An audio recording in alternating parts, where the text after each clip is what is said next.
ఆర్థిక పరిస్థితి చాలా భయంకరంగా ఉంది. ఇంకా అధ్యయనం చేయాల్సిన అవసరం ఉంది. బడ్జెట్ కూడా ఇమ్మీడియట్గా పెట్టుకోలేకపోతున్నాం. 2 నెలల తర్వాత వస్తామని ఈ హౌస్ని చెప్పడం జరిగింది. అదే సమయంలో నిన్న కేంద్రం బడ్జెట్లో ఆంధ్రప్రదేశ్ స్పెసిఫిక్గా కొన్ని అనౌన్స్ చేశారు. దానికి మనందరం కూడా హర్షాన్ని ఆనందాన్ని వ్యక్తం చేశాం. అయితే ఈరోజు మనందరం కూర్చొని ఆలోచించుకోవాల్సింది, కేంద్రం ఇచ్చిన ఇంకొక విధంగా మనం మేనేజ్ చేసిన అది తాత్కాలికంగా వెసులుబాటు అవుతుంది. మనం కష్టపడి సంపాదించుకుంటే తద్వారా వ్యవస్థలన్నీ మెరుగుపరిచి ఆదాయాన్ని పెంచుకోగలిగితే అది శాశ్వతంగా వెసులుబాటు వస్తుంది. గడిచిన 5 సంవత్సరాలు ఈ రాష్ట్రంలో ఏం జరిగింది, దీనివల్ల ఎంత నష్టం జరిగింది, ఎంత కోలుకొని దెబ్బతిన్నామో ఎప్పటికప్పుడు అందరికీ తెలియజేయాలనే ఉద్దేశంతోనే ఇప్పటికే పోలవరం పైన ఒక శ్వేతపత్రం, అమరావతి విధ్వంసం పైన ఒక శ్వేతపత్రం, విద్యుత్ శక్తి పైన ఇంకొక వైట్ పేపర్, మొత్తం సహజ వనరులు ఇసుక లేకపోతే భూగర్భ ఖనిజ సంపద, భూములు ఏ విధంగా దోపిడీ అయినాయో దానిపైన కూడా ఒక వైట్ పేపర్ పబ్లిసైజ్ చేశాం. ఈ వైట్ పేపర్స్ అన్ని పబ్లిసైజ్ చేయడంలో ముఖ్యమైన ఉద్దేశం ఈ రాష్ట్ర సభ, శాసనసభ ప్రజలకు జవాబుదారీతనంగా ఉండాలి. పరిపాలన అనేది ప్రజల కోసం చేయాలి. ఒక పక్క సంక్షేమం, ఒక పక్క అభివృద్ధి సమతుల్యంతో ఎప్పటికప్పుడు బేరీ చేసుకుంటూ సంపద సృష్టించే విధంగా ముందుకు పోవాల్సిన అవసరం ఉంది. కానీ 5 ఏళ్లలో జరిగిన పని మనం చూస్తే 25 సంవత్సరాలు కూడా కోలుకోలేని దెబ్బ తగిలే పరిస్థితి వచ్చింది. అందుకే ఎన్నికల్లో కూడా చెప్పాం, పాలన ఎలా ఉండకూడదో గత 5 సంవత్సరాలు అంటే 1924 పాలన ఒక కేస్ స్టడీగా మిగిలిపోతుంది. పాలకుడు ఎలా ఉండకూడదో దేశ రాజకీయాల్లో 1924 ఒక కేస్ స్టడీగా ఉండే అవకాశం వస్తుంది. జనరల్గా మనం ఆలోచిస్తే ఒకసారి మనం చూసినప్పుడు కొంతమంది అవసరాలకు తప్పు చేస్తారు, ఏదో అత్యంత అవసరం వచ్చినప్పుడు తప్పు చేస్తారు. కొంతమంది అత్యాశతో తప్పులు చేస్తారు, ఇంకా ఎక్కువగా. కొంతమంది ఉన్మాదంతో తప్పులు చేస్తారు, డబ్బుల ఉన్మాదంతో. ఈ 5 సంవత్సరాలు జరిగింది డబ్బుల ఉన్మాదంతో వ్యవస్థల్ని సర్వనాశనం చేసి సమాజాన్ని పట్టించుకోకుండా ప్రజలు ఏమైనా పర్వాలేదని జరిగే పరిస్థితి వచ్చింది. అందులో బాధతో, ఆవేదనతో ఈరోజు నేను ప్రవేశపెట్టే ఈ యొక్క ఎక్సైజ్ పాలసీ, ఎక్సైజ్ పైన వైట్ పేపర్. దీన్ని ఇక్కడుండే సభనే కాదు, రాష్ట్రంలో ప్రజానికం కూడా, దేశంలో ఉండే ప్రజలు కూడా దీన్ని అధ్యయనం చేసుకోవాల్సిన అవసరం ఉంది. ఒక వ్యక్తి ఇన్ని చేయగలుగుతాడా, ఇన్ని దుర్మార్గాల్ని చేసి మళ్ళీ తమాయించుకొని మాట్లాడతాడా అనేదానికి ఇదో కేస్ స్టడీ. నేను 40 ఏళ్ళలో చూశాను. ఏ వ్యక్తి కూడా, ఏ ముఖ్యమంత్రి కూడా, ఏ మంత్రి కూడా ఎలాంటి దుస్సాహసం చేయరు, ఎలాంటి దుర్మార్గాలు చేయరు. దానికి ఈ సభ ద్వారా మిమ్మల్ని అందరినీ కోరేది అర్థం చేసుకోమని కోరుతున్నాం. అర్థం చేసుకునే ప్రజలకు అర్థమయ్యే విధంగా చెప్పడం మనందరి బాధ్యత. మన మీద ఓట్లేశారంటే ప్రజల ఆస్తులకి ఒక ట్రస్టీగా ఉంటామని, వాళ్ళ భవిష్యత్తుకి ఒక భరోసా ఇస్తామని ప్రజలు ఓట్లేసే పరిస్థితికి వచ్చారు. అది వచ్చినప్పుడు మనం కానీ జరిగిన అన్యాయాలు కూడా ప్రజలకు విడమరిచి చెప్పలేకపోతే తద్వారా వాళ్ళల్లో కూడా ఒక అవగాహన రాదు. ఆ అవగాహన రానప్పుడు మనం కూడా వారికి అన్యాయం చేసిన అవుతాం. ఆ విషయం గుర్తుపెట్టుకోవాల్సిందిగా నేను కోరుతున్నా. నిన్నే విష్ణుకుమార్ రాజు గారు అడిగారు, ఇప్పుడు కూడా ఎట్లా వేశారు ఓట్లని. ఆ ఓట్లు వేయడానికి కారణం ప్రజలు కాదు, వాళ్ళకి ఎన్నో అవసరాలు ఉన్నాయి. అవసరాలు ఉన్నప్పుడు రాజకీయ నాయకులుగా ప్రజా చైతన్యం తేవడంలో మనం ఫెయిల్ అయితే ఇలాంటి దుర్మార్గులు ఉంటారు. అందుకే చాలాసార్లు చర్చ చేశాం. ఎవరైతే నేరస్తులు రాజకీయాల్లో ఉంటే రాజకీయాలు నేరాలమయమవుతాయి. నేరస్తుడే రాజకీయాల అధినేత అయితే ఇంక చెప్పాల్సిన పని లేదు. ఆ నేరస్తుడే ముఖ్యమంత్రి అయితే, పాలకుడైతే ఇంకేం జరుగుతుందో గత 5 ఏళ్లలో మనం చూసాం.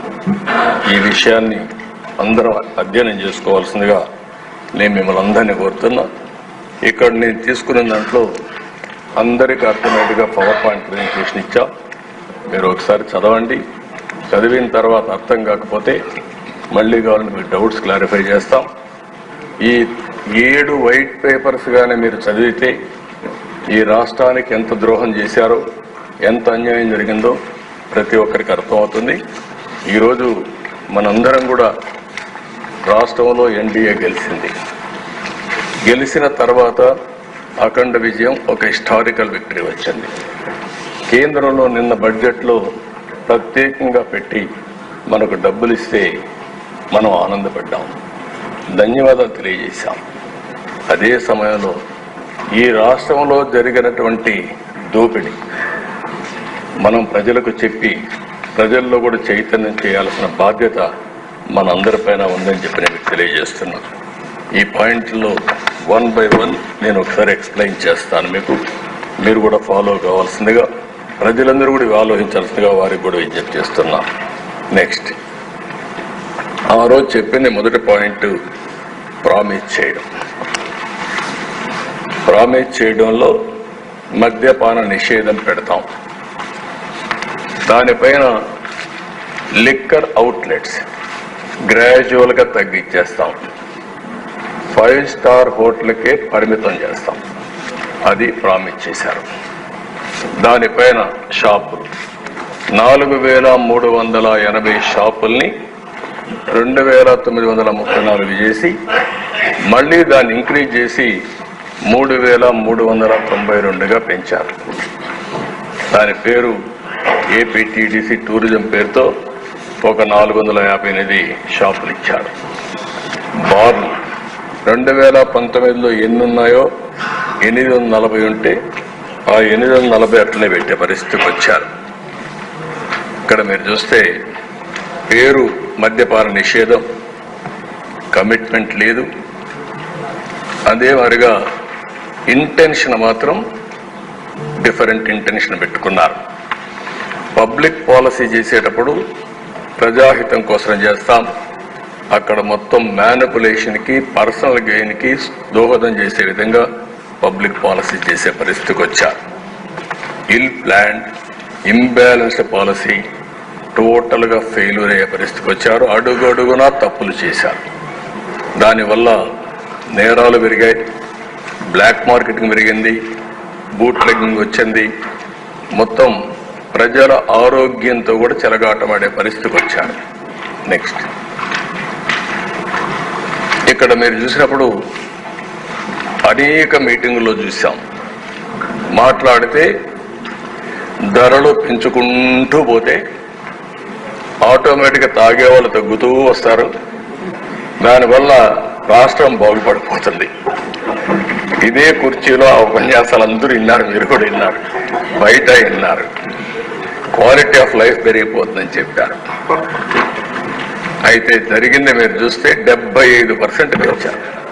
1-2%గా 75% పెంచారు. ఎక్కడ ప్రాపర్ అనాలిసిస్ లేదు, మైండ్ అప్లికేషన్ చేసే పరిస్థితి లేదు. ఎందుకంటే దొంగ పని చేయాలంటే ఏమైనా చేస్తారు, పట్టుకోలేని పరిస్థితి ఉన్నప్పుడు విచ్చలబిడితనం కూడా వస్తుంది. అదే జరిగింది. మీరు ఫస్ట్ ఇది మీరు చూస్తే ఏదైతే ఏఆర్ఈటీ introduced at flat rate for bottle through 422 GO number 30/9/2019 category వారుగా అక్కడ పెట్టారు. మీరు IMFL FL అని పెట్టి 60-90 మిల్లీలీటర్స్ 180 375 750 ఇట్లా డిఫరెంట్ మిల్లీలీటర్స్ పెట్టారు. ఆ రోజు 10 రూపాయలు 60-90. అదే కిందికి వస్తే 4/5/2020 వీళ్ళు అధికారంలోకి వస్తానే కొత్త జీవో తీసుకొచ్చారు 128. అందులో 10 రూపాయలు 20 రూపాయలు చేశారు, 20 రూపాయలు 40 రూపాయలు చేశారు, 40-80, 80-160. అదే మరిగా 100 రూపాయలది 240, 250 480. అదే నెక్స్ట్ డే ఇది చేసింది 4/5/2020 129 జీవో నెంబర్. 1 డేలో మార్చారు. మార్చి మళ్ళీ 20-40, 40-80, 80-160, 160-320, 240 480, 480-960. అంటే పిచ్చతనం కాకపోతే మైండ్ ఉండేవాడు ఎవడు చేడి పనులు. అంటే ఏది చేసినా జరిగిపోతుందనే ధీమ, గర్వం, మనిషిలో ఉండే ఉన్మాదం దీనికి దారితీసే పరిస్థితి వచ్చింది. నెక్స్ట్ దీనివల్ల ఏం జరిగింది? వాళ్ళు ఒక వ్యవస్థ పెట్టారు. ఆ వ్యవస్థ కూడా నేను చెప్తాను. SCB between May 2020 to July 2020 ఇక్కడ చూస్తే నెంబర్ ఆఫ్ కేసెస్ 321% పెరిగాయి. నెంబర్ ఆఫ్ అరెస్టెడ్ పర్సన్స్ మీరు చూస్తే 426% పెరిగాయి. Monthly average quantity of liquor smuggled into Andhra Pradesh 2012% పెరిగాయి. అంటే మొత్తం ఫ్లడ్ గేట్స్ ఓపెన్ చేసినట్టు అయ్యింది. సీజర్ ఆఫ్ వెహికల్స్ 636% పెరిగింది. ఇవన్నీ కారణం Telangana, Karnataka huge difference of rate. Tamil Nadu, even Orissa అన్ని దగ్గర నుంచి వచ్చేసే పరిస్థితికి వచ్చింది. దీనిపైన GOMS నెంబర్ 256 తీసుకొచ్చారు 3/9/2020. అది తీసుకొచ్చి మీరు అక్కడ చూస్తే మళ్ళీ సేమ్ రేట్లు అప్ టు 120 రూపీస్ ఉండేది 10 రూపాయలు తగ్గించారు. 200 180 మిల్లీలీటర్స్ ఉండేది 30 రూపాయలు తగ్గించారు. అట్లా కంటిన్యూగా తగ్గించుకుంటూ 1000 మిల్లీలీటర్స్ ఉండేది మాత్రం తగ్గించలేదు. అన్ని రేట్లు అదే వారుగా 2 తగ్గించారు, 2 పెంచారు. దాని కిందన మళ్ళీ SCB reported that due to large difference between the MRPs of medium and premium bands as compared to neighboring states, huge smuggling register అయింది. 1211 కేసెస్ స్మగ్లింగ్ కేసెస్ వచ్చాయి. ఏది 40 రూపాయలు 40 రూపాయలు పెంచారు, అందులో ఎక్కువగా స్మగ్లింగ్ జరిగింది. దానిపైన మీరు చూస్తే మళ్ళీ అప్ టు 150, అబోవ్ 150, 200 మాత్రం పెంచకుండా మిగిలిన 10 50, 60, 100, 110, 200, 220, 400, 440, 540, 590 పెంచారు. ఇది కూడా మీరు చూసినప్పుడు 1 మంత్ 10, 9, 3, 9, ఇది 29, 10 అంటే 1 మంత్ 10 days 15 days లో పెంచారు. నెక్స్ట్ ఇక్కడ ఈ ఇన్కన్సిస్టెన్సీ పాలసీలో మీరు చూస్తే ఇలిసిట్ లిక్కర్ డిస్టిలేషన్ రాష్ట్రం మొత్తం 1,78,00,000 లీటర్లు సీజ్ చేశారు 1924 లోపల. NDPL 66% పెరిగింది కంపేర్ టు 14-19కి. ఇంక్రీజ్డ్ క్రైమ్ 64% పెరిగింది. అడ్వర్స్ ఇంపాక్ట్ ఆన్ హెల్త్ 52 నుంచి 54% పెరిగింది. Failure of enforcement 161% increase in arrest 14-19 కంటే ఇది కంపేర్ చేసి వచ్చింది.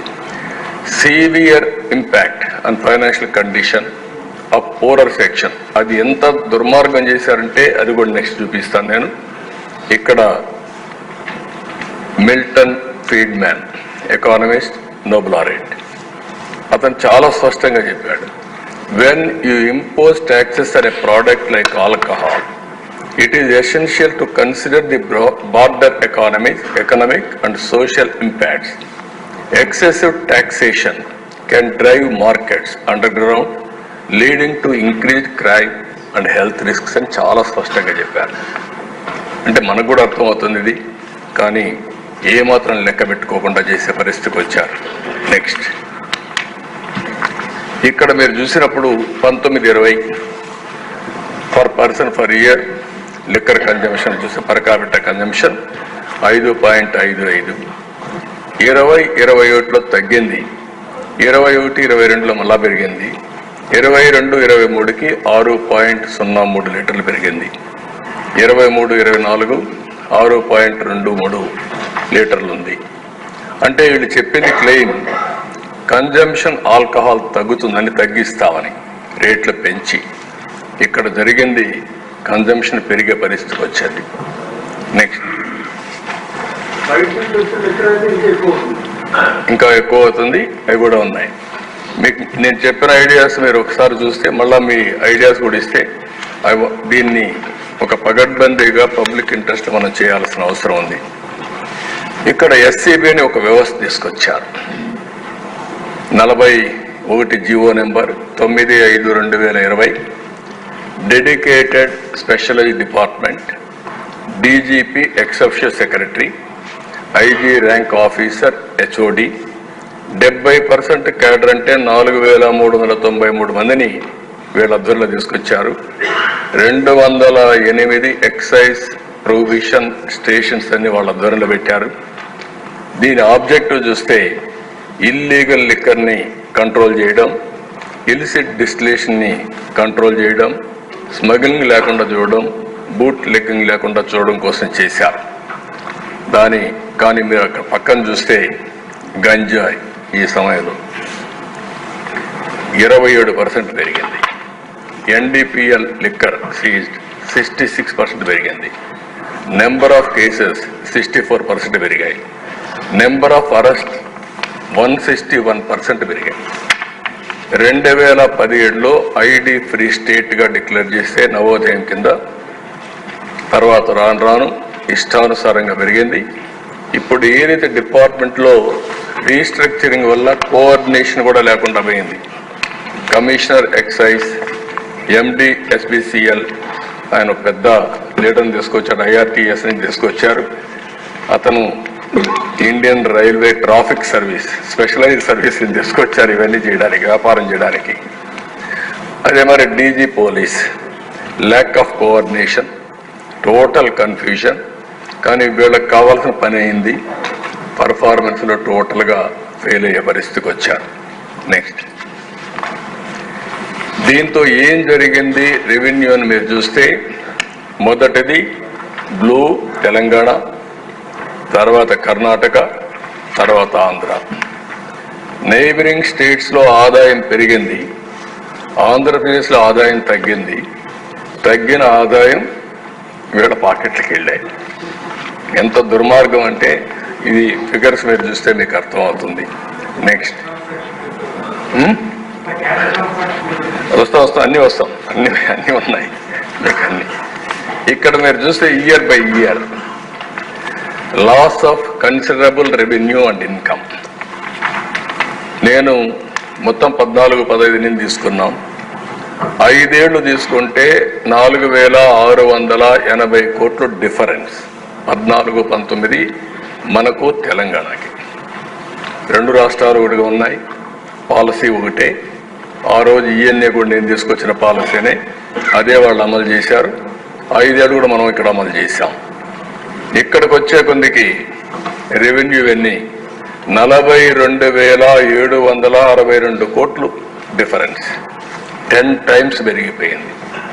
ఒకే సంవత్సరం 4,500 కోట్లు. ఇంకొక 2021లో మీరు చూస్తే 8,456 కోట్లు. తర్వాత 21-22లో 9,700 98 కోట్లు, 9,470 కోట్లు, 10,506 కోట్లు. తెలంగాణకు ఇక్కడ డిఫరెన్స్. ఇక్కడ 58% పాపులేషన్, అక్కడ 42% పాపులేషన్. పాలసీ వ్యత్యాసం వల్ల ఈ దెబ్బతినే పరిస్థితికి వచ్చాం. నెక్స్ట్, ఇక్కడ మీరు చూసినప్పుడు మొత్తం కాస్ట్ అన్ని తీసేసిన తర్వాత ఎంత ప్రభుత్వానికి రావలసిన డబ్బులు తగ్గిపోయిందని చూస్తే 18,560 కోట్లు. 15,000 కోట్ల రూపాయలు కేంద్రం ఈరోజు బాండ్సో డబ్బులు ఇస్తారంటే మనందరం చాలా అప్రిషియేట్ చేశాం. ఇక్కడ ఒక్క పాలసీ వల్ల ఒక్క డిపార్ట్మెంట్లో మనం కోల్పోయింది 5 ఏళ్లలో 18,560 కోట్లు కోల్పోయాం. మినిమం, ఇంకా ఎక్కువే ఉంటుంది. నెక్స్ట్, ఇక్కడ మొత్తం లెక్క ఇదైతే వాల్యూమ్, ఇది IMFL వాల్యూమ్ 14-19 131 lakh కేసెస్. తర్వాత మనం కానీ ఇది కరెక్ట్గా జరిగి ఉండాల్సింది 3,324 lakh కేసెస్. నెక్స్ట్, ఇక్కడికి వచ్చినప్పుడు మీరు చూస్తే 18-19కి 384 lakh కేసెస్ అమ్మాం. అదే 23-24కు తగ్గిపోయింది, 346కు తగ్గిపోయింది ఆంధ్రప్రదేశ్. ప్రొజెక్షన్ చేసి 445 lakh కేసెస్ని ప్రొజెక్ట్ చేశారు. 18-19 కంటే తగ్గిపోయే పరిస్థితి వచ్చింది. తెలంగాణ 40 నుంచి 50 lakh కేసెస్ పెరిగింది వాల్యూమ్. అదే సమయంలో ఇంకొక పక్కన తెలంగాణ సేల్ 15 lakh కేసెస్ ఎక్సెస్గా చేయగలిగారు. మోర్ దెన్ తెలంగాణ మనం ఉండాల్సింది 40 నుంచి 50 లక్షలు ఉండాలి ఆ ప్రొజెక్షన్ ప్రకారం అయితే, కానీ తెలంగాణ డామినేట్ చేసే పరిస్థితికి వచ్చారు. కర్ణాటక 200 లక్షల కేసెస్ నుంచి 350 లక్షల కేసెస్కి 18, 19, 23, 24 పెరిగే పరిస్థితికి వచ్చారు. ఈ గ్యాప్ చూస్తే Andhra loss, Telangana, Karnataka gain, NDPL gain. Illicit liquor యొక్క ప్రభావం మొత్తం దెబ్బతినే పరిస్థితికి వచ్చింది. నెక్స్ట్, ఇక్కడ మీరు చూసినప్పుడు మోడస్ ఆఫర్ ఉండాలి. ఇది చాలా ముఖ్యమైనది మీ అందరికీ. Liquor supply chain complete take over వీళ్ళు తీసేసుకున్నారు. బ్రూయింగ్ నుంచి, మ్యానుఫ్యాక్చరింగ్ నుంచి, హోల్సేల్ నుంచి, రీటైల్ నుంచి, లాస్ట్ మైల్ అమ్మే వరకు మొత్తం మనోపలి ప్రైవేట్ కంపెనీ కంటే అన్యాయంగా. కనీసం ప్రైవేట్ కంపెనీ అయినా లాస్ట్ మైల్లో ఏజెంట్లు పెట్టుకుంటారేమో కానీ వాళ్ళకు కూడా కమిషన్ అది కూడా లేకుండా చేశారు. Majority production capacity taken over by new entities. బెదిరించి, భయభ్రాంతులు చేసి, ఈ హౌస్లో ఉండేవారు కూడా ఒకరిద్దరు బాధితులు ఉన్నారు, దీంట్లో లాగేసుకున్నారు.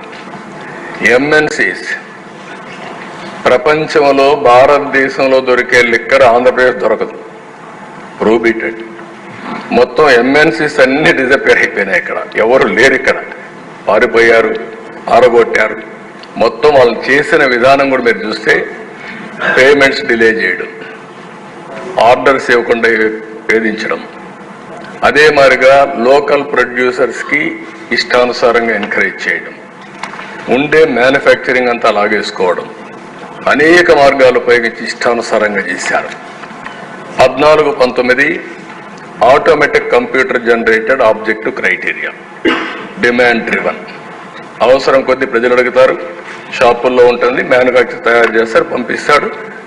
ఏదైతే బ్రెవరీస్ కార్పొరేషన్ అందరికి సప్లై డిమాండ్ని మేనేజ్ చేస్తూ ఉండే పరిస్థితి.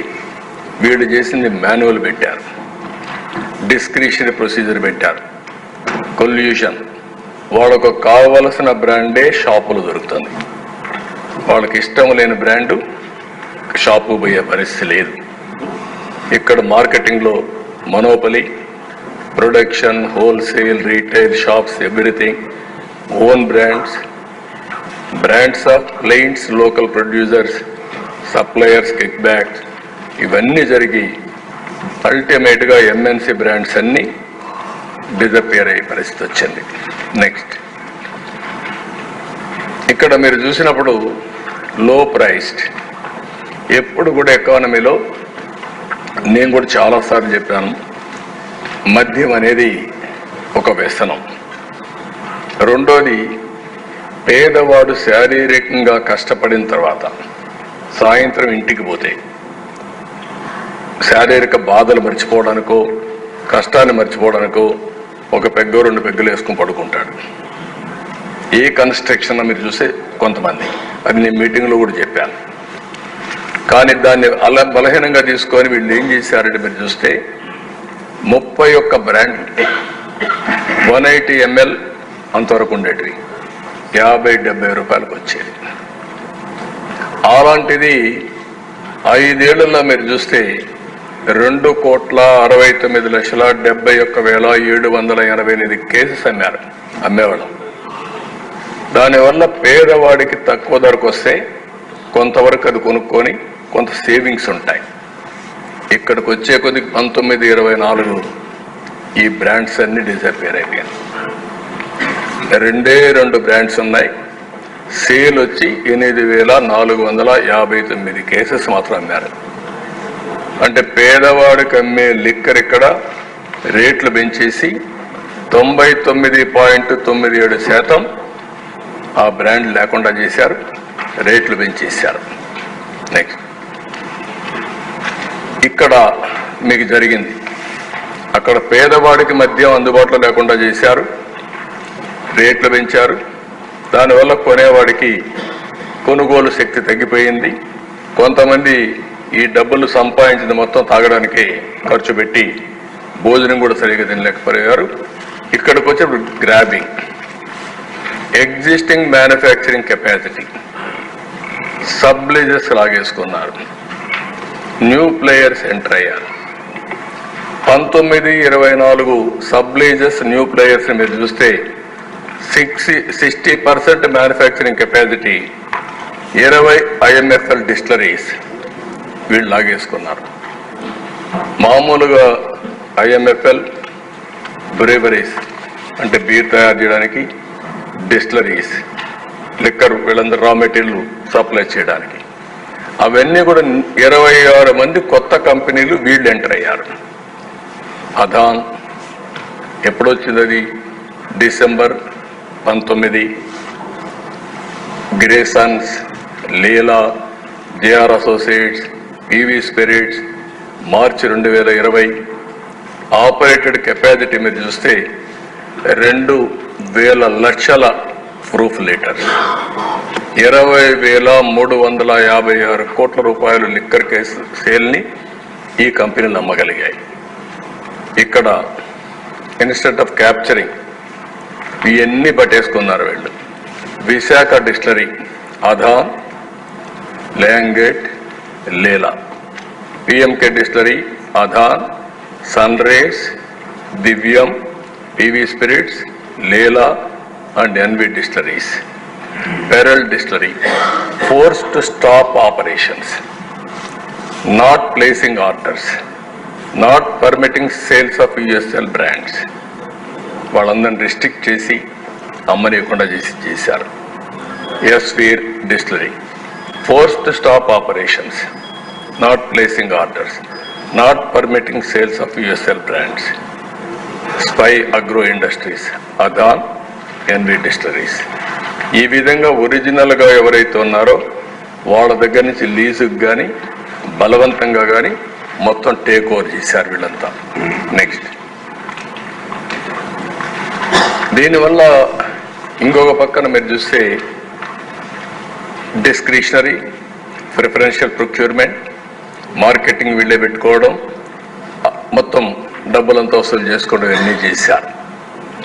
ఇక్కడ 2014-19 automatic order for supply OFS అని పెట్టాం. Transparent formula, market driven. 19-24 manual mode, discretion practices, major MNCకి కండక్ట్ చేయడం, ప్రిఫరెన్షియల్ ట్రీట్మెంట్ వీళ్ళ మనుషులకు పెట్టుకోవడం, కొల్యూషన్ అవ్వడం మొత్తం చేసే పరిస్థితికి వచ్చారు. 38 new brands IMFL, 28 IMFL, 10 beer, introduce during 1924లో ఇంట్రడ్యూస్ చేశారు. ఇది లో క్వాలిటీ, చాలా డేంజరస్ ఫర్ హెల్త్. అవి కూడా ఫిగర్స్ ఉన్నాయి. 7 companies NSJ, Adan, Leela, NV, B9, Sona, మొనాక్, ఓనర్ వీళ్ళంతా చూస్తే all new brands. Sale value 15,843 కోట్ల రూపాయలు 7 కంపెనీలు చేసే పరిస్థితికి వచ్చారు. 2021 new brands of Adan, SNJ 63% stock hold with MRP 150, అంటే 150 రూపాయల లోపల ఉండే ఎంఆర్పీలు వీళ్ళే మొనోపలీ చేశారు. 63%, 180 ml. అంటే 21 మొత్తం కొత్త బ్రాండ్ డామినేట్ చేస్తుంది అక్కడ.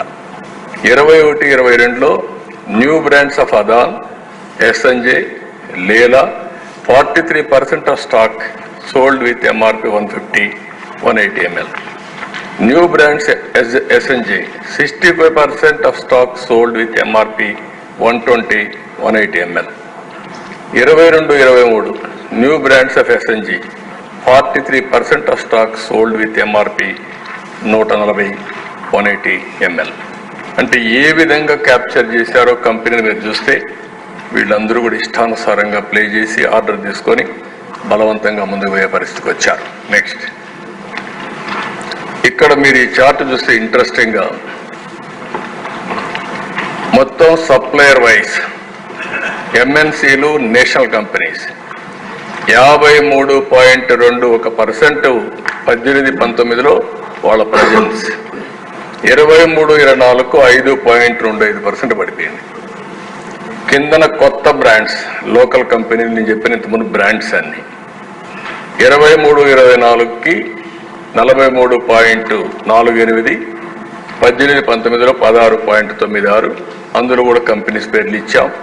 యునైటెడ్ స్పిరిట్స్ అని, Bernard Richard India private limited అని, ఎంఎస్ అలైడ్ బ్లెండర్ డిస్టరీస్ అని. ఈ విధంగా ఇవన్నీ కొత్తవి ఎమర్జీ అయినాయి. అవన్నీ కూడా పాతవన్నీ నేషనల్, ఇంటర్నేషనల్ బ్రాండ్స్ పోయే పరిస్థితి వచ్చింది. నెక్స్ట్, ఇక్కడ టాప్ 5 ఫాస్ట్ మూవింగ్ బ్రాండ్స్ 18-19లో మీరు చూస్తే ఈ పక్కన వాళ్ళ యొక్క షేర్ ఆఫీసర్ చాయిస్ అనేది 35,28,598 కేసెస్ అమ్మితే లాస్ట్ కొంచెం 5,67,000 మిగిలారు కొద్దిగా. కొన్ని అయితే మీరు చూస్తే హెచ్డి హెవెన్స్ డోర్ విస్కీ అని 21,07,527 ఉంటే 0 అయిపోయారు. ఇంకో పక్క Seagram's imperial blue finest grain అది చూస్తే 20 లక్షలు ఉండేది 7కి వచ్చారు. మొత్తం ఆవరేజ్ని మీరు చూస్తే ఎవరైతే 5 top brands, fast moving brands 0.91% పడిపోయారు. అంటే తరిమేశారు, బ్రాండ్ని డిస్ట్రాయ్ చేశారు, ఇష్టానుసారంగా చేసే పరిస్థితికి వచ్చారు ఆంధ్రాలో. ఇంకో పక్కన టాప్ 5 ఫాస్ట్ మూవింగ్ బ్రాండ్స్ 18-19లో 0 ఉండేవాళ్ళు విపరీతంగా పెరిగిపోయారు. సెరీ క్లాసిక్ బ్లూ ఫైనెస్ట్ విస్కీ, నేను చెప్పాను బూమ్ బూమ్ అని, అవి కూడా ఉన్నాయి. ఇష్టానుసారంగా ఇవన్నీ చేసి ఎక్కడికెక్కడికో చేసిపోయే పరిస్థితికి వచ్చారు వీళ్ళు ఇష్ట ప్రకారం బ్రాండ్స్ అన్ని పెట్టి. నెక్స్ట్, ఇక్కడికి వచ్చినప్పుడు మీరు చూస్తే ఈ మేజర్ ఎంఎన్సీ డిస్క్రిమినేషన్ బ్రాండ్స్ మీరు చూసినప్పుడు 18-19లో ఉన్నటన్నీ కూడా టాప్ 3 బీర్ ఇవన్నీ. ఇవి 18-19లో ఈ బ్రాండ్స్ పాపులర్గా ఉంటే అవి 0 అయిపోయినాయి, చాలా వరకు కిల్ చేసే పరిస్థితికి వచ్చారు. ఇక్కడ లోకల్ బ్రాండ్స్ 0 ఉండేటివి 12 లక్షలు మరీ పెరిగే పరిస్థితి వచ్చింది. నేను నిన్నే అడుగుతున్నా, నాకు ఎప్పుడు తాగే అలవాటు లేదు కానీ ఈ బ్రాండ్స్ చూస్తే ఎలక్షన్లో చెప్పాం బూమ్ బూమ్ అని, ఎక్కడున్నాయి పేర్లు తీసుకోమన్నా, మా వాళ్ళు ఇచ్చారు ఈరోజు. బూమ్ క్లాసిక్ బీర్ అంట, బూమ్ సూపర్ స్ట్రాంగ్ బీర్ అంట, బూమ్ సూపర్ స్ట్రాంగ్, ఇది సుపీరియర్ స్ట్రాంగ్ బీర్ అంట. అందుకే నేను జనరల్గా మాట్లాడేవాడిని బూమ్ బూమ్ అని తెలియకుండా. అంటే ఏ విధంగా ఆడుకున్నారో ఇవన్నీ కొన్ని ఎగ్జాంపుల్స్ మాత్రం. నెక్స్ట్, దీనివల్ల మీరు ఒక ఎక్స్ప్లెనేషన్ ఇచ్చాం ఏ కంపెనీ ఎట్లా చేశారని. 127 కోట్లు పెండింగ్ బిల్స్ పెట్టి ఎంఎన్సీలకి, పెర్నాడ్ రికార్డ్ అని, యునైటెడ్ బ్రీవరీస్కి, 9 కంపెనీస్కి 19లో ఇవ్వాల్సిన డబ్బులు పెండింగ్ పెట్టి ఆగస్ట్ 2023 వరకు పెట్టి తర్వాత కొద్దిగా ఇస్తా వచ్చారు. అంటే వాళ్ళని ఏ విధంగా వేధించాలో చేంజ్ చేయడం కోసం, ప్రొడ్యూస్ చేయకుండా చేయడం కోసం చేసే పరిస్థితికి వచ్చారు. నెక్స్ట్, దీనివల్ల నెట్ ఏం జరిగింది అని ఊరికే రఫ్గా ఎస్టిమేట్ చేస్తే ఇది ఒక క్యాలిక్యులేషన్. దీనికంటే 2 ఉన్నాయి ఇక్కడ. ఒకటి, ఇది కేస్ కింద తీసుకునింది ఒక స్ట్రీమ్. రెండో స్ట్రీమ్ ఎన్డీపీఎల్. ఏ షాప్లో కూడా బిల్ ఇవ్వాల, ఏ షాప్లో కూడా క్యాష్ ట్రాన్సాక్షన్స్ ఎందుకు చేశారు అంటే అక్కడ ఉండే దాన్ని వీళ్ళు తయారు చేసినటువంటి ఎన్డీపీఎల్ అక్కడ పంపించి అవి కూడా అమ్ముకున్నారు. అవి కూడా ఒకసారి ఎక్స్ప్లెయిన్ చేస్తాను. ఇక్కడ మీరు చూసినప్పుడు supply order of liquor, beer, marketing of brands, extortion of money for case of liquor ఇంత అని ఇస్తే రిలీజ్ చేసేవాళ్ళు ఆర్డర్. ఒక కేస్ ఐఎంఎల్ ఎంత ఉందో దానికి ఇస్తే దానికి రిలీజ్ చేసేవాళ్ళు, బీర్కి చేసేవాళ్ళు. ఇది ఊరికే ఎస్టిమేషన్ రేపు రావాలి. ఇవన్నీ కూడా ఎక్కడ పోయింది కూడా ఎతకాలి, కూడా మనందరం ఇన్వెస్టిగేషన్ చేయాలి. ఇది చూస్తే ఇల్లీగల్ కలెక్షన్ రఫ్గా 2000 రూపాయలు average for case of liquor. 200 రూపాయలు ఆవరేజ్ ఉండేదానిపైన 50 కేసుకి బీర్ సోల్డ్. అదే మరి దీనిపైన మొత్తం ఎస్టిమేటెడ్ ఎక్స్టార్షన్ ఇల్లీగల్ కలెక్షన్ 19/24కి 2561 వస్తుంది. Only IMFL. బీర్లో 252. 2 క్యాలిక్యులేషన్ చేశాం. ఒకటి, ఇల్లీగల్ కలెక్షన్ 200 రూపాయలు average for case of liquor, 50 రూపాయలు కేస్ ఆఫ్ బీర్. ఈ 2 లెక్కల్లో 2560 కోట్ల రూపాయలు ఐఎంఎఫ్ఎల్, 252 కోట్ల బీర్, మొత్తం కలిస్తే 3133 కోట్లు నష్టం. నేను చెప్పాను అక్కడ 18,800 కోట్లు తెలంగాణ గ్రోత్ రేటుకి మన గ్రోత్ రేటుకి వ్యత్యాసం. నెక్స్ట్, ఇది మీకందరికీ ఇంపార్టెంట్. ఇది ఇక్కడ ఇల్లీగల్ మానిటరీ గెయిన్స్, మళ్ళీ టోటల్ సేల్ రీటైల్ షాప్స్ 19/24 99,413 కోట్ల రూపాయలు క్యాష్లో తీసుకున్నారు. దాంట్లో ఓన్లీ 23లో 615 కోట్లు అంటే 0.62% డిజిటల్ పేమెంట్స్ అయినాయి.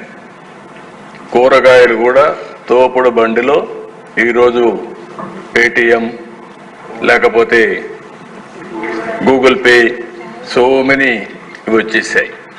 అలాంటిది ఓన్లీ 0.62 చేశారు. ఇవన్నీ కూడా cash transactions. Government retail outlets. What is the reason? ఏవైతే అక్కడ నేను చెప్పాను ఇష్టానుసారంగా షాప్ ఇవన్నీ కూడా మ్యానుఫ్యాక్చరింగ్ హ్యాండ్ ఓవర్ చేసుకొని వీళ్ళది తయారు చేసి ఒకటి ట్యాక్స్లో పే చేస్తే తక్కువ ఆదాయం వస్తుంది.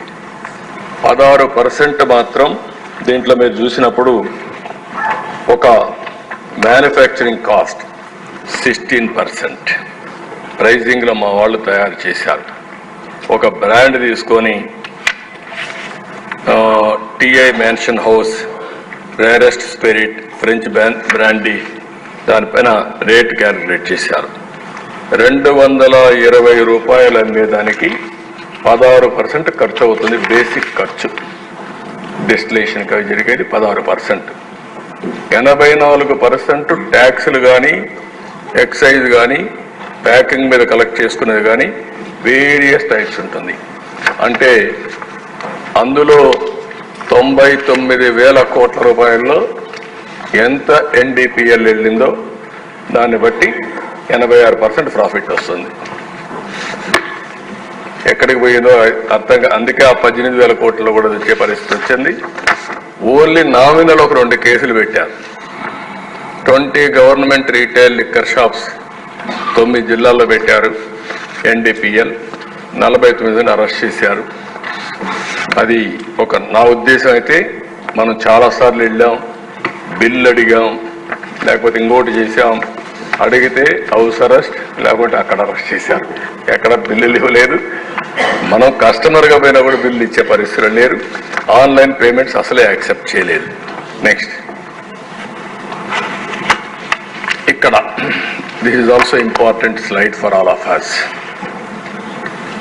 National crime bureau record bureau data ప్రకారం suicides related to alcohol and drug addiction 2022 100% increase అయింది కంపేర్ టు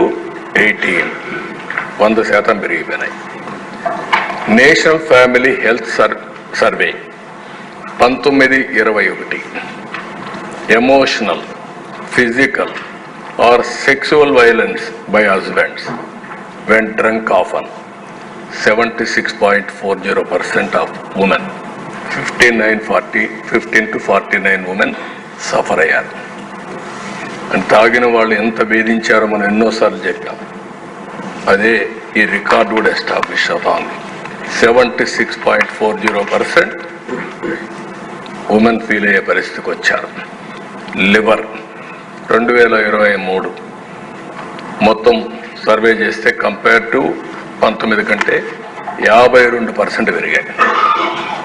కిడ్నీ ఫెయిల్యూర్స్ 23లో చేస్తే 54% పెరిగాయి 19తో కంపేర్ చేసినప్పుడు. ఏదైతే మనం ఎక్స్పెక్ట్ చేస్తున్నామో ఆత్మహత్యలు జరగడం, ఇంకొక పక్కన ఆడవాళ్ళపైన అత్యాచారాలు కానీ, బెదిరించడం కానీ, శారీరకంగా సఫర్ చేయడం, లివర్తో సఫర్ కావడం, కిడ్నీతో చనిపోవడం, ఈ చనిపోయినాయని చెప్పేవన్నీ జరిగాయి. ఇక్కడ మీరు చూసే OP in GGH Guntur alcohol drug de addiction సెంటర్లో ఒకసారి స్టడీ చేస్తే 20కి 333 ఉన్నాయి. 23కి 4,913 పెరిగాయి. 1300% పెరిగింది. ఇది ఒక ఎగ్జాంపుల్. నెక్స్ట్, ఇక్కడ ఇది ఒకటైతే ఇక్కడి నుంచి ఇంకా అప్పులు చేయడం మొదలుపెట్టారు. మొత్తం నాన్ కన్వర్టబుల్ డిబెంచర్స్ కింద APSBCL ఫండ్ రైజింగ్కి వెళ్ళారు. మొత్తం 2 వీళ్ళకు వచ్చిన డబ్బుల్ని నేరుగా తీసుకోవడం మొదలుపెట్టారు. బయట కూడా బారో చేయడం మొదలుపెట్టారు తాకట్టు పెట్టి.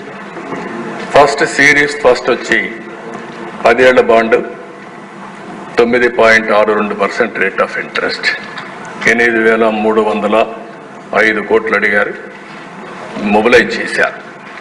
అదే మరి సిరీస్ 2 9.62%. సిరీస్ 3కి పోయే కొందికి ఎవడు రాలా.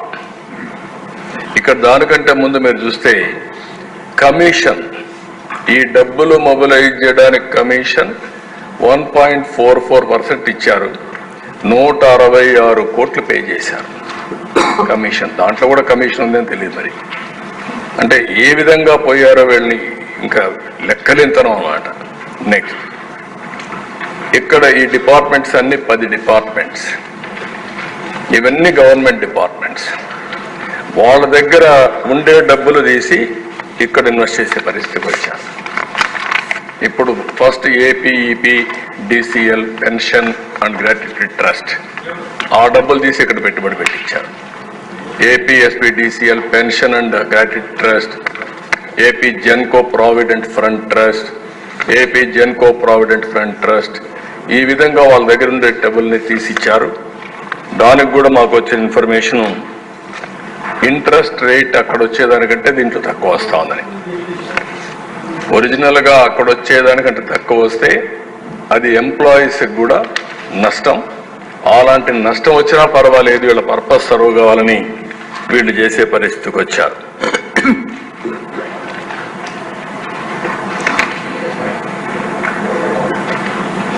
ఇప్పుడు ఉదాహరణకు ఇక్కడ వచ్చినప్పుడు AP ట్రాన్స్కో, AP జెన్కో 2,268 కోట్లు ఇక్కడ ఇన్వెస్ట్ చేశారు అట్ ది రేట్ ఆఫ్ 8.5%. అదే వాళ్ళు బయట ఇన్వెస్ట్ చేస్తే బాండ్స్ అవన్నీ కూడా మార్కెట్ బాండ్స్ అవన్నీ ఇన్వెస్ట్ చేస్తే 9.62% వస్తుంది. అంటే దగ్గర 1.12% ఎక్కువ ఇంట్రెస్ట్ రేట్ వస్తుంది. బలవంతంగా తీసుకొచ్చి ఇక్కడ పెట్టే పరిస్థితి వచ్చారు. సంవత్సరానికి 25 కోట్ల రూపాయలు నష్టపోతున్నారు వాళ్ళు. ఇక్కడ ఖర్చు పెట్టి ఇక్కడ ఇన్వెస్ట్ చేసి 10 కోట్లు అంటే 10 × 17 25 × 17 250 కోట్ల రూపాయలు ఆ డబ్బులు తీసుకొచ్చి ఇక్కడ పెట్టించి వాళ్ళకు నష్టం చేసే పరిస్థితికి వచ్చారు. నెక్స్ట్ ఇక్కడ ఇది కాకుండా ఇంకొక పక్క మీరు చూస్తే ఫైనాన్స్ డిపార్ట్మెంట్కి జీవో ఇవ్వడం, ఏఆర్ఈటి రెవెన్యూస్ 10 డిపోస్ నుంచి ఎస్క్రో అకౌంట్ ఇచ్చేసారు. ఆ ఎస్క్రో అకౌంట్ నేరుగా డిపార్ట్మెంట్కి వస్తుంది. ప్లస్ 1 డేలో మళ్ళా ఎవరైతే ఇచ్చారో వాళ్ళకి అప్పుకి వెళ్ళిపోతుంది. ఆ ఎస్క్రో అకౌంట్ ఒకటి ఓపెన్ చేశారు. అది కూడా టెక్నికల్ ప్రాబ్లం ఉంది కాబట్టి డిపార్ట్మెంట్ చూపించి డైరెక్ట్గా పంపించే పరిస్థితికి వచ్చారు. అమౌంట్ ఇప్పుడు ట్రాన్స్ఫర్ చేసింది 14,275 కోట్ల 96,000 ఇప్పుడు ట్రాన్స్ఫర్ చేశారు. ఇప్పుడు కొత్త రూట్ ఒకటి పెట్టారు, స్పెషల్ మార్జిన్. ఇది ఒకటి పెట్టి 9/11/2021 ఆన్వర్డ్స్ దీన్ని డబ్బులు నేరుగా ట్రాన్స్ఫర్ చేస్తున్నారు. ఈ అకౌంట్లో దగ్గర 20,676.99 కోట్ల రూపాయలు డైరెక్ట్గా పంపించే పరిస్థితికి వచ్చారు. ఇందులో కూడా 15,134 కోట్లు వెల్ఫేర్ స్కీమ్స్కి, 3,876 కోట్లు NCD principal and interest payment కోసం పంపించే పరిస్థితి వచ్చారు.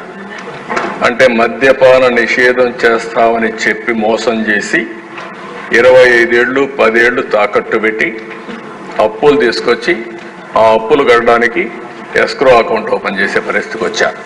నెక్స్ట్ ఇక్కడ వే ఫార్వర్డ్ మీరు విన్నారు ఏం జరిగిందని. ఎక్కడ కూడా భారతదేశ చరిత్రలో ఇంత పెద్ద ఫ్రాడ్ ఎవరు చేసుంటారని అనుకోను. నేనైతే వినలేదు ఇంతవరకు నా 45 ఏళ్ల రాజకీయ చరిత్రలో అంత పెద్ద ఫ్రాడ్ చేసే పరిస్థితికి వచ్చారు. ఇక్కడ డిపార్ట్మెంట్ ప్రక్షాళన చేయాలి. Restructuring of the excise department, single line of control తీసుకొచ్చి ఎఫిషియెంట్ ఫంక్షనింగ్ కోసం ఏమేం చేయాల్సిన అవసరం ఉంది.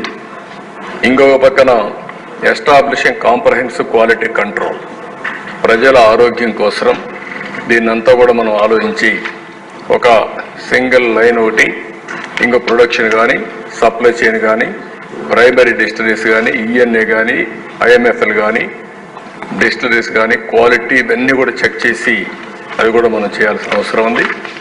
ట్రాన్స్పరెంట్ ప్రొక్యూర్మెంట్ పాలసీ, ఇది కూడా డిమాండ్ డ్రివన్ కింద ఎట్లా చేయాలనేది ప్రొక్యూర్మెంట్ పాలసీ ఇష్టానుసారంగా అలాట్ చేయడం కాకుండా పద్ధతి ప్రకారం చేయాలి.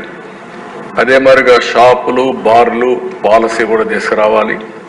రీఎగ్జామినింగ్ లిక్కర్ ప్రైసింగ్ పాలసీ కూడా ఏ వెరైటీ ఎట్టు ఉండాలి, మళ్ళీ పేదవాళ్ళకి అందుబాటులో ఎట్టు ఉండాలి, అవన్నీ కూడా తీసుకురావాల్సిన బాధ్యత ఉంది.